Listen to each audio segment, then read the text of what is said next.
अस्सलाम वालेकुम। I am Jameel Pannu. Welcome to store pharma.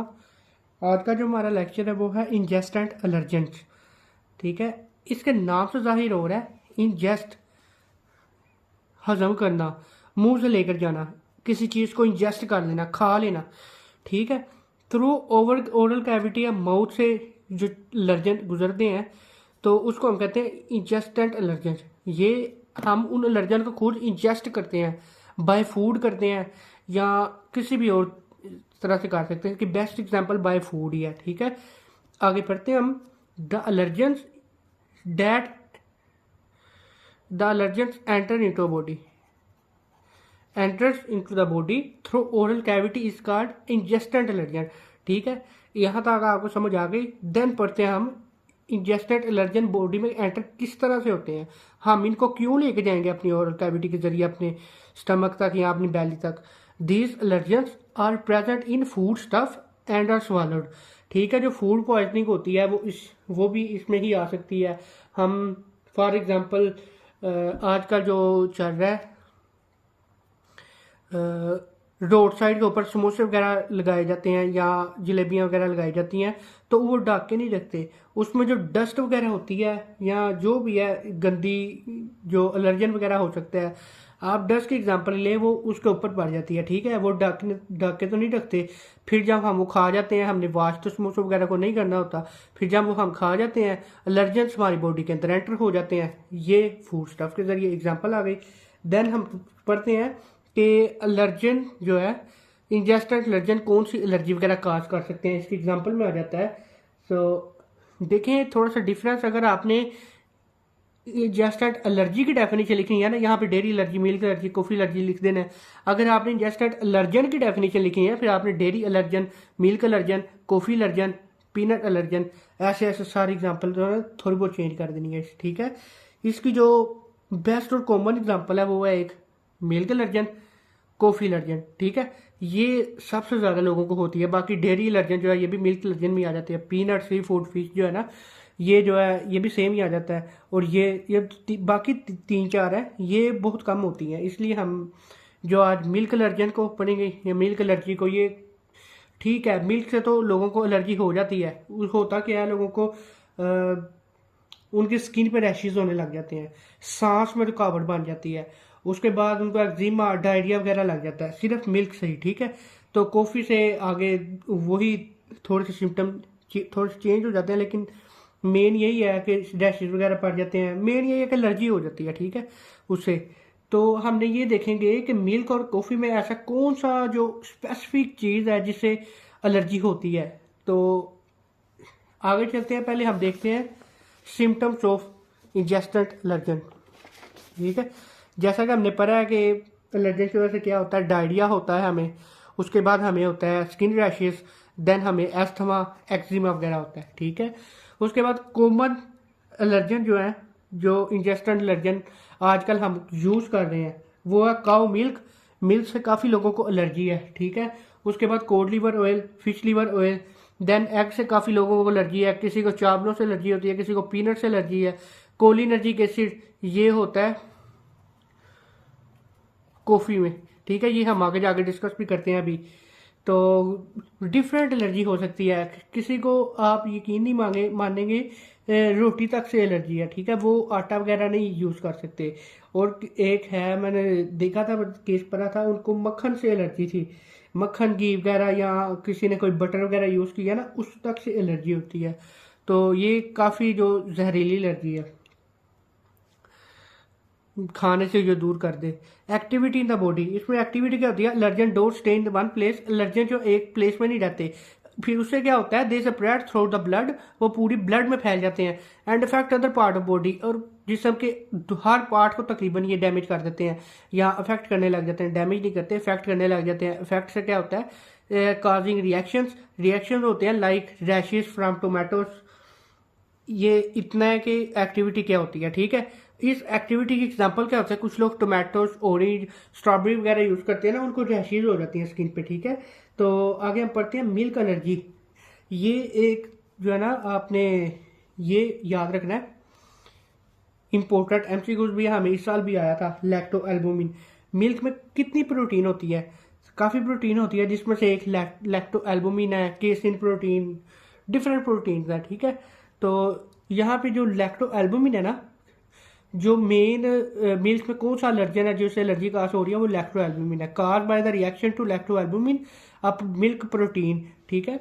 It is a one of most common type of ingestant allergy, ये भी मैंने आपको बता दिया है। इससे क्या होता है, हमें डर्माटाइटिस होता है, डर्माटाइटिस स्किन इश्यूज वगैरह, उसके बाद एस्थमा होता है, रिनाइटिस होता है, एलर्जिक रिनाइटिस हमने पढ़ लिया है, हे फीवर वगैरह, जो नेजल पैसेज की इन्फ्लेमेशन हो जाती है। उसके बाद जो ब्रोंकिटिस होता है, ब्रोंकिटिस है ये है इन्फ्लेमेशन ऑफ ब्रोंकाई, ये आपके रेस्पिरेटरी सिस्टम एनाटॉमी या फिजियोलॉजी आपने पढ़ी हो तो आपको याद आ जाएगा कि ये भी हमारा रेस्पिरेटरी सिस्टम का एक पार्ट है, ठीक है। देन आपने मिल्क एलर्जी में क्या एक चीज़ याद रखनी है कि लैक्टो एल्बुमिन है जो वो मिल्क एलर्जी काज करता है, ठीक है। देन आगे हम पढ़ते हैं coffee allergy. Coffee allergy is cause by cholinergic acid in coffee, ठीक है। कॉफ़ी के अंदर एक एसिड होता है कोलिनर्जिक एसिड, उसकी वजह से हमें कॉफ़ी एलर्जी काज होती है। कॉफ़ी एलर्जी काज होने की वजह से हमें क्या हो सकता है, सीवियर माइग्रेन्स हो सकती है, उसके बाद स्किन इश्यूज हो सकते हैं, डाइजेस्टिव इश्यूज हो सकते हैं, ठीक है। तो फॉर एग्जांपल अगर आपको मिल्क एलर्जी या कॉफ़ी एलर्जी पे शॉर्ट क्वेश्चन भी आ जाता है, आपका वो भी कंप्लीट हो जाएगा, ये करने भी है, इंपॉर्टेंट है, और ये एज अ लॉन्ग भी आ जाते हैं, इंपॉर्टेंट है ना, यहाँ पे एक ना एक लॉन्ग आ ही जाता है हर साल। तो अगर फॉर एग्जांपल यहाँ पे आपको आता है कि कॉफ़ी के अंदर कौन सा एलर्जन होता है, आपको पता होना चाहिए कोलिनर्जिक एसिड। देन मिल्क के अंदर आपको पता होना चाहिए कौन सा है, लैक्टो एल्बुमिन, ठीक है। तो मिल्क के अंदर एक और प्रोटीन होती है केसिन प्रोटीन, तो वो एलर्जी काज नहीं करती लेकिन लैक्टो एल्बुमिन करती है। ये आपने मिल्क के अंदर याद रखना है, क्योंकि एमसीक्यूज हमें आया था कि 4 में से एक चूज करें तो उस मिल्क के अंदर केसिन प्रोटीन भी होती थी, लैक्टो एल्बुमिन भी होती थी। कुछ लोग जो है ना वो गलत लगाए थे केसिन प्रोटीन। तो आगे हम पढ़ते हैं इंजेक्टेंट एलर्जन, इंजेक्शन, ठीक है। तो these allergen enter into a body directly through blood stream, जो हमें इंजेक्शन लगता है वो कहाँ पे जाता है, वो हमारे ब्लड में जाता है सीधा, ठीक है। यही बात आ गई, the allergen enter into the body directly through blood is called injectant allergen. इससे क्या होता है, ये कहाँ प्रेजेंट होता है, sorry, it may be present in solution, ये हम सोल्यूशन की फॉर्म में लेते हैं। सोल्यूशन हम कैसे लेते हैं, डेट आर इंजेक्टेड और maybe due to stings of bees and wax, ठीक है। ये दो किस्म की, दो जो है ना वो उसकी काजेज हो सकती हैं, एक डायरेक्ट इंजेक्शन होना, ठीक है, उससे एलर्जी, और उसके बाद ये मधुमक्खियों का बीज वैक्स, जो बीज वैक्स नहीं, सॉरी, बीज स्टिंग, उसके बाद कॉट sting, web sting, insect venom, vaccine वगैरह, इंजेक्शन वगैरह। जो इसकी जो एक कॉमन है ना, जो क्वेश्चन शॉर्ट क्वेश्चन भी एक आता है कि, और वाइवा क्वेश्चन भी है कि इंजेक्टेड एलर्जन में कौन सा जो एंटीबायोटिक की हमें एलर्जन होती है, एंटीबायोटिक की हमें एलर्जी होती है। तो इसका आंसर है कि पेनिसिलिन एलर्जी, ठीक है। ये हमने आगे जाके पढ़ना भी है, पेनिसिलिन एलर्जन या पेनिसिलिन एलर्जी, ठीक है। तो उसके बाद एक और चीज़ आती है कि स्टिंग जो है, हमें किस किस के जो स्टिंग से वो एलर्जी हो सकती है, उसमें आता है हमारे पास, ये भी हम आगे जाके पढ़ते हैं, बीज और वेब्स वगैरह के, कार्ड्स वगैरह के, ठीक है। तो सिम्टम्स हमारे पास आ जाती हैं, itching, allergic rhinitis, redness, eczema, pain में, ये कभी रेयर, बहुत रेयर होता है चांसेस, लेकिन ये कभी कभार हो भी जाते हैं, वाटरी ब्लिस्टर, ठीक है। ये जो मैं आपको शॉर्ट क्वेश्चन बताता हूँ ना कि ये शॉर्ट आता है, ये लॉन्ग आता है, इसको जरा जहन नशीन रखा करें, ये ऐसे ही पेपर में आता है। तो अगर आप पहले से ही प्रिपेयर रहेंगे तो बाद में आपको कोई तंगी वगैरह नहीं होगी। ये हमारे पास आ गया एलर्जिक रिएक्शन टू पेनिसिलिन या अदर एंटीबायोटिक्स, ठीक है। कुछ some people body react badly to penicillin and other antibiotic, this is called penicillin allergy और एंटीबायोटिक एलर्जी। पेनिसिलिन आपको पता है कि ये बाय इंजेक्शन, जो हम आईवी रूट से बाय इंजेक्शन लेते हैं, ठीक है।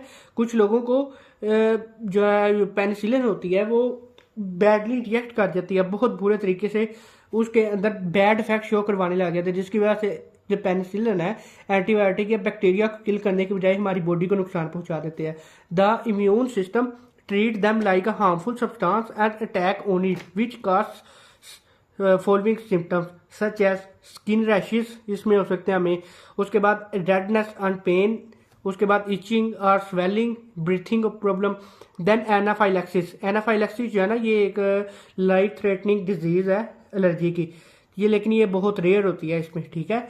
देन हमारे पास आ जाता है अदर इंजेक्शन डेट काज एलर्जी। पेनिसिलिन के अलावा कौन से इंजेक्शन है या एंटीबायोटिक के अलावा कौन से इंजेक्शन है जो एलर्जी काज करते हैं, उसमें हमारे पास आ जाता है लीवर एक्सट्रैक्ट्स, एंटी टॉक्सिन्स जो है इंजेक्शन वगैरह, ये भी काज कर सकते हैं।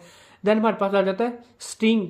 कौन सी स्टिंग है वो जो कर सकती है हमें एलर्जी, वो ये आपने दो चीज़ें याद रखनी है, स्टिंग्स ऑफ बीज, BEES, स्टिंग ऑफ बीज, स्टिंग्स ऑफ वेब्स और स्टिंग ऑफ कार्ड्स, CARPS, ये भी आप लिख सकते हैं, लेकिन आप दो भी लिखने काफ़ी है, ठीक है। Stings are the major cause of allergic reaction and can be fatal, ठीक है, ये जहरीले भी हो सकते हैं। Some people are more allergic to bee stings than snake bite. कुछ लोगों को स्नेक बाइट से ज़्यादा बी स्टिंग है ना, उससे ज़्यादा खतरा होता है, इतनी ये खतरनाक एलर्जी है। उसके बाद अदर बाइटिंग इंसेक्ट, बीज या वार्प्स वगैरह के अलावा कौन से जो है वो इंसेक्ट होते हैं जो बाइट कर सकते हैं, उसमें हमारे पास स्पाइडर आ जाते हैं, mites, lights, hot flies etcetera, ठीक है। देन हम आगे चलते हैं अगले लेक्चर में कि हमारे कंटेक्टेंट एलर्जन वगैरह क्या होता है और इन्फेक्टेंट एलर्जन क्या होता है, ठीक है। ये हमारा जो है एलर्जन का लास्ट लेक्चर होगा, इसके अगले वाला, सॉरी, ये हमारा सेकंड लास्ट लेक्चर है। सो अगर आपको हमारा लेक्चर पसंद आया हो तो लेक्चर को लाइक कीजिएगा और चैनल को सब्सक्राइब कीजिएगा और एक अच्छा कमेंट कीजिएगा कि हमें अपनी क्या इम्प्रूवमेंट की ज़रूरत है। सो जज़ाकल्लाह कहने से पहले, अल्लाह हाफिज़ कहने से पहले, जो हमारे जो डिस्क्रिप्शन है वहाँ पे व्हाट्सएप ग्रुप का लिंक भी मौजूद है। उसके बाद जो डिस्क्रिप्शन में पूरी प्लेलिस्ट का लिंक भी मौजूद है, आप वो रीड वगैरह कर सकते हैं। अगर आपको ज़रूरत हुई, नोट्स वगैरह आपको जो है व्हाट्सएप ग्रुप में मिल जाएंगे। अल्लाह हाफिज़।